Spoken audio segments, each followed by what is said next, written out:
Hello, welcome to Vijji's creations. ఈరోజు వచ్చేసి baby potatoes fry చేస్తున్నాను. చాలా టేస్టీగా సింపుల్గా అయిపోతుంది. పిల్లలకైతే మార్నింగ్ లంచ్లో పెట్టడానికి సూపర్గా ఉంటుంది. చిన్నపిల్లలు ఎవరికైనా కూడా ఆలు అంటే చాలా ఇష్టపడతారు. ఇందులో వచ్చేసి దీని కాంబినేషన్ వచ్చేసి మేతి పరాటా చేశాను. ఇందులో మేతి పరాటా సూపర్గా ఉంటుంది.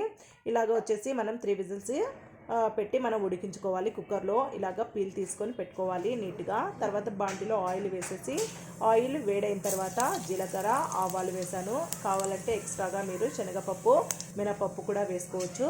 తర్వాత ఇందులో కరివేపాకు వేసాను. కరివేపాకు కొద్దిగా ఎక్కువగా వేసుకుంటే చాలా టేస్టీగా ఉంటుంది. కరివేపాకు తర్వాత నేను పచ్చిమిర్చి చిన్నగా కట్ చేసుకొని ఇలా వేసాను. సూపర్గా ఉంటుంది. మనం ఎక్కువగా కారం కావాలంటే కూడా వేసుకోవచ్చు. మనం కారంకి బదులుగా నేను మిరియాల పొడి యూస్ చేసుకోవచ్చు. మిరియాల పొడి వేస్తే ఇంకా చాలా బాగుంటుంది, సూపర్గా ఉంటుంది. అదైనా కూడా ఇలాగా వేసుకున్న తర్వాత మనము తీసుకున్న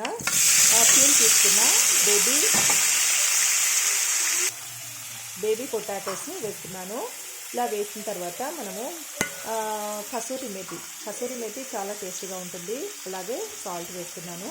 సాల్ట్ వేసిన తర్వాత బాగా కలుపుకోవాలి. ఇలాగా బాగా గోల్డ్ కలర్లో వచ్చే వరకు కలుపుతూనే ఉండాలి. దీనివల్ల టేస్ట్ అనేది ఎక్కువగా చాలా బాగుంటుంది. ఇలాగా కలుపుతూనే ఉండాలి.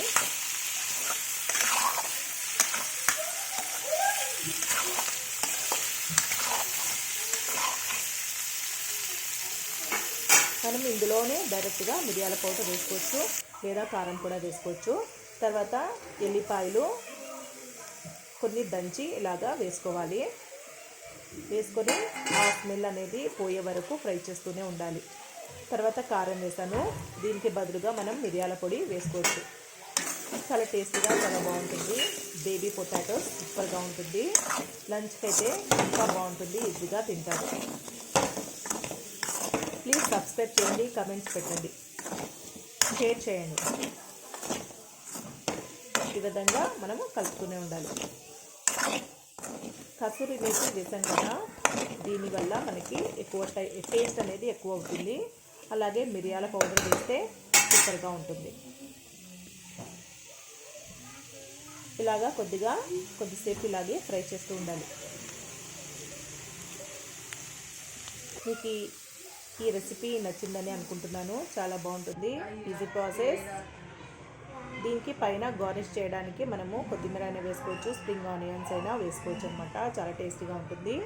ఇలా వేసే బదులు మనము వేడిగా ఉన్నప్పుడు ఇలా వేస్తే చాలా టేస్టీగా ఉంటుంది అనమాట. ఇలాగా మనం బౌల్లో తీసుకొని